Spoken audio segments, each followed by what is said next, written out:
everyone, and welcome to this review of the Boba Fett Life-Size Bust from Sideshow Collectibles. This piece originally came out in 2010, and I do believe that it rather quickly sold out back then. And ever since I started collecting, I really had a thing for this piece. I really wanted to get it, but it wasn't available from retail, so you had to get it on eBay. And the prices, well, they were rather high, I would say. But as soon as this piece all of a sudden and totally unexpected popped up on Sideshow's homepage maybe half a year ago, I immediately jumped in and ordered him, and here we are today. I finally got him now. Now this is Boba Fett as he is seen in The Empire Strikes Back, which means that his helmet is somewhat wider towards the bottom of it. I do believe that in Return of the Jedi his helmet is more, well, it's not as wide in the bottom. I don't know if you can tell, but if you look up some pictures on Google or whatever, you'll see what I mean. But it is a very great piece, I think, and it's really a big statue or bust, this one. I do have the Iron Man Mark III battle damaged bust, and when you compare these two in size, this one really nerfs the Iron Man bust, and well, the Iron Man bust is actually a little too small, I think, compared to its life-size scale. But this one is really authentic in size. I do believe that it is truly life-size, and that's really nice. It's fully sculpted, basically. It does have one fabrics part, and which is the cloak on the back here, but the rest of the bust is fully sculpted. Even the inner suit here, which is just done in such a brilliant way that it looks so authentic, and I can really applaud Sideshow for that because that's really excellent. And even the braids here are also sculpted, and I do know that some collectors have complained about that. They would have preferred the braids here to be maybe some kind of hair or whatever. But I do prefer it like this because this just adds to the sculpt, and well, I guess it adds also to the longevity of the piece because, well, I wouldn't have preferred having some kind of flimsy mixed media thing going on here. So I prefer it like it is today, and in my opinion this is just really nice. What else can I say? One of the things I like is the sculpt because it's just so realistic. They haven't just reproduced the helmet and the body and just put them together. I mean, the helmet really fits the body nicely, I think. If you look at the neck here, you can see how the helmet fits perfectly on and looks really realistic. It's like having a person inside this bust, and I really think that Sideshow have done a great job in that sense. And of course you have the evident battle damage, which I guess it's not movie accurate. For those of you who know me, you probably already know that I'm not that big on movie accuracy. Of course it's a nice thing, but I'm not that much into it. For me, the important aspects are that the sculpt is nice and that the piece represents what you know or recognize from the movie or whatever the source might be. And in this case I do believe that you get that, because, well, it doesn't take many split seconds before you see that this is Boba Fett. So the battle damage on the helmet and on the body, it might not be completely like what you see in the movie, but it still does a lot in its own right, and it is still, well, it still has that authentic look, I believe. So so even though some critics or collectors might think that know that this is not truly accurate compared to the movie, well, doesn't matter that much to me. It still looks awesome, I think. And I guess this is the one bust that I would pick out of the entire Star Wars line if I had to pick only one. And of course it's because I've always liked Boba Fett, and I do realize that the Darth Vader bust is also exceptionally awesome, but I've always liked Boba Fett, and I don't really know why this is, because as you probably know, he's not that big part of the movies really. I mean, you see him in a few scenes where he's standing, looking cool, or if he's flying into the side of the cell barge and falling to his death, apparent death. Well, still, he's a cool character, and he's really created a fan base for himself, and I'm a big part of that fan base, I would say. So this is the one piece I think I would pick out of the lot.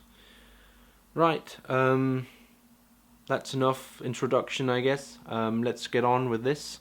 Let's have a close-up look at his helmet and the battle damage along his visor. So just give me 2 seconds. And here we go. As you can see, the battle damage is a big part of the look of Boba Fett. And I don't know how Sideshow did the paint application in this guy. At least not on the battle damage here on the visor, because it's different compared to the battle damage of the Iron Man bust, for example. In this case, I don't know if this is some kind of decals combined with a paint application. It could look like that. But still, it's very convincingly done, I think. And the helmet itself is rather simple. We have the visor here, which is a different kind of more transparent-like plastic material. Very lightweight, I should think. But it fits on nicely. And well, we have battle damage going all the way around the helmet. And there are 2 different kinds of green color tones, well actually 3. We have the green color tone of the side here, which is a light one, which matches the top, I think. And there is actually a darker tone of green going on here.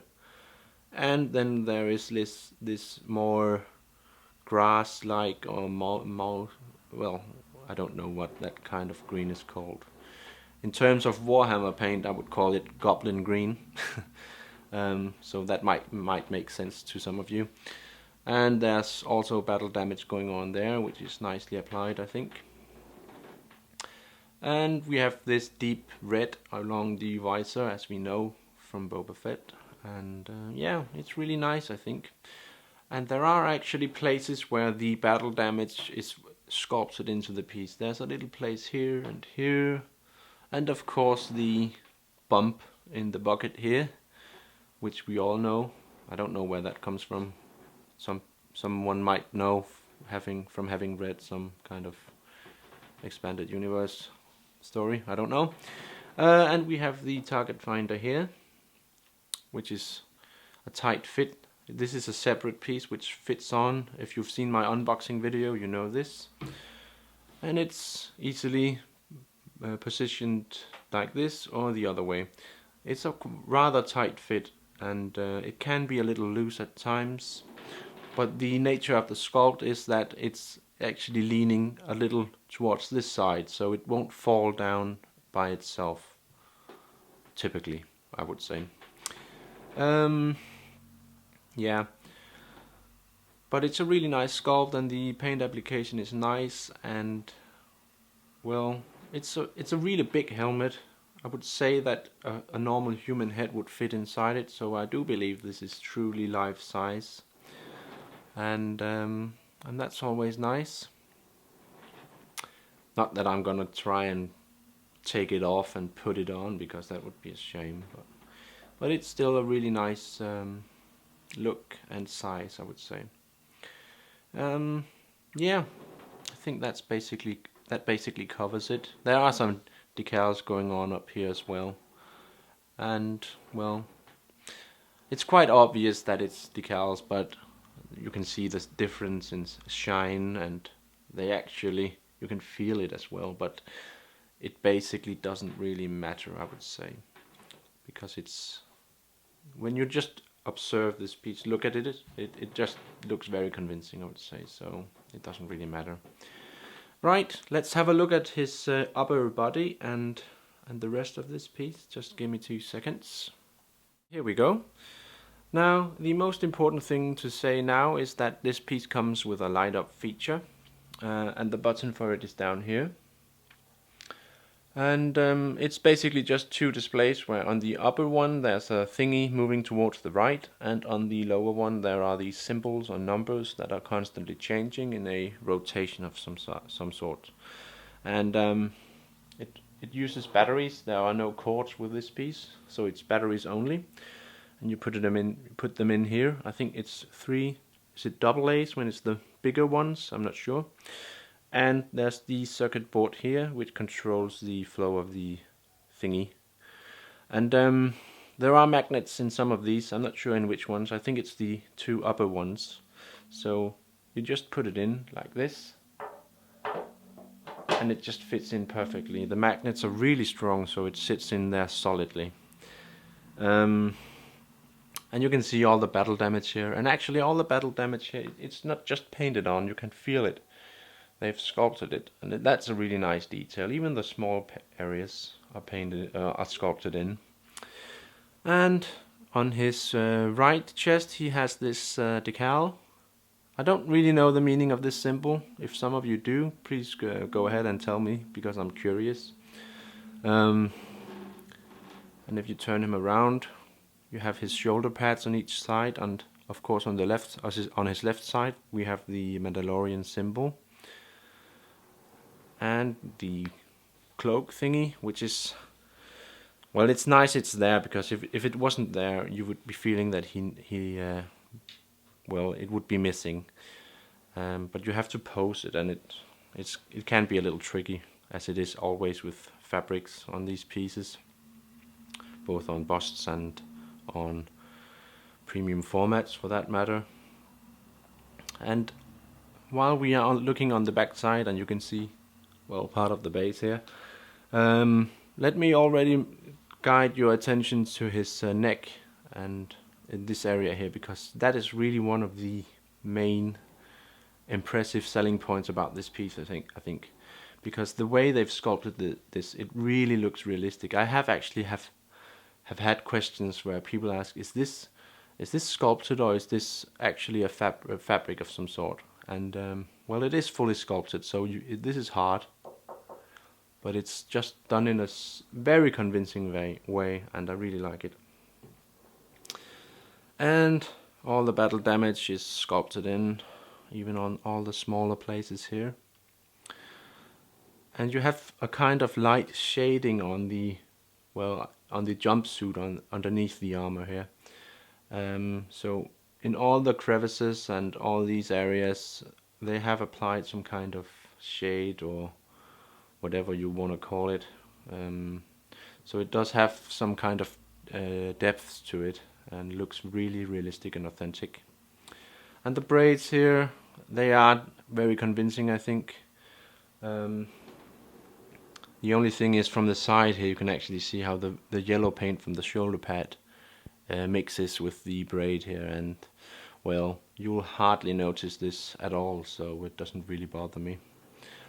You have to give the painters some space as well. I mean, when this is fully sculpted, you can't expect that it will look 100% realistic, and that's just impossible, I think. But all in all, the upper body here looks really convincing, and it's really wide. This is my hand, and I've shown you my hand before. I think my hand is rather big, and this really goes to show the size of this fantastic piece. And that was a little about his upper body. I'm gonna show you the base, because, well, I want to show you the entire piece, so you have to see the base as well. But there's nothing much to say about it, but let's just have a look at it anyways. Just 2 seconds. Now, the base is just your typical Star Wars bust base, which is the one you see here. And on some pieces it looks a little different. There's some weathering, or the color is different. But this is basically how they always look. And you have the display, the name plaque here, which just says Star Wars and Boba Fett. and it's rather simple. The colors here also change from piece to piece, depending, I guess, on what the style of the piece or character is. It will fit in that sense. But I don't really know what the logic behind this base is, really, because it's just like a mechanical thing. And it's rather simple. It's just, it goes the same all the way around. And I don't really think there's much to say about it. Now this piece is actually really heavy, and I guess some of the weight is also placed in the base, just to make sure that everything is solid and it doesn't tilt or anything like that, tip over. But there's not much to say about this, I think. It's a simple, it's toned down, it doesn't steal the attention from the rest of the piece, which is fine, because then it has a function, and that's basically it. So yeah, that's the base you have right there. Before we end this, I'm just gonna zoom out and wrap this review up. I hope you enjoyed it so far. Just give me 2 seconds. And that's basically it, guys. I can really recommend this piece to anyone who's considering it. I did myself for a long while, but I really do believe that now is the right time to get it, because it's available from Sideshow's homepage. But don't be reckless about it, because it's a very expensive piece, so it's going to set you back. But still, you can flex it, and well, it will of course be available on eBay from time to time, but there's no telling what the prices will be on eBay, so I do really believe that now is the right time to get it. But it is a very awesome bust, I think, and one of the main selling points for me, at least, is the sculpt of it. I mean, every single little detail, and especially around the neck here and the inside underneath the armor, it looks so realistic. And as I said, some have actually asked me if it was fully sculpted, or if it did have some fabrics and all that. And the only fabric part, of course, is the cloak on the back. Secondly, I would say that the paint application is brilliant, especially the weathering and battle damage, and it really shows dedication. I think that they've sculpted in the battle damage on most places. There are mainly the visor has just a flat battle damage where you can run a finger over it and feel it really, but other than that, I really think that the paint application and the sculpt is just extremely nice. The light up feature, well, it's not that crucial. I think it's a nice little addition, but it doesn't really seal the deal for me, I guess. But it's nice to have some kind of interaction with this piece, and it's battery driven, which I guess is okay. And I really think that the braids here, well, Sideshow did the right thing in sculpting them, I think, because if they had used some kind of hair or other artificial media, I don't know what that would be, but if they did that, there's no telling what this would look like once it arrives from shipping, and what it would look like after some time. When it's sculpted, it just looks like this, and it will look like that for a long time. So I prefer it like that. And as I said in the beginning, this is a really big piece, and it's really lifelike and convincing. And I have actually a prop here, the Stormtrooper helmet. And as you can see, I would say that I don't know how the angle and my camera will translate this, but from my view, this is very similar in size. So I would say that the bust is very realistic in size, and that is very nice.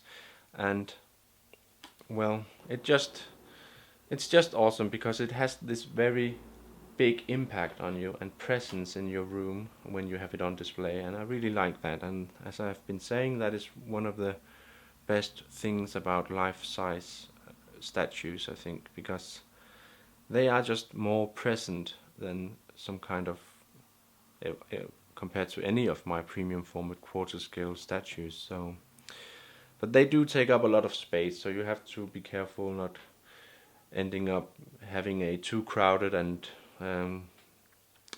well, too crowded collection where things are just mashed up against each other because you don't have enough space. Most times I think that less is more when it comes to collecting, but it's very difficult not to go ahead and order new stuff because there are so many things that you want to get, and it can be difficult to restrain yourself, I guess. So I don't think this will be my last bust. I think I am going to get the C3PO bust, and for the moment that will be my last bust, at least for the while I'm living here where I am, because I don't have room for any more. Right, now I'm just talking gibberish, so I think that's basically it for now. I hope you enjoyed this review and find it useful. And as I said, I can really recommend getting this piece. And if you have any questions or anything like that, go ahead and post them so I can have a look and hopefully help you towards getting this fantastic piece. Do remember and subscribe and like and leave me a comment if you have any. So thanks a lot for watching, guys. Take care.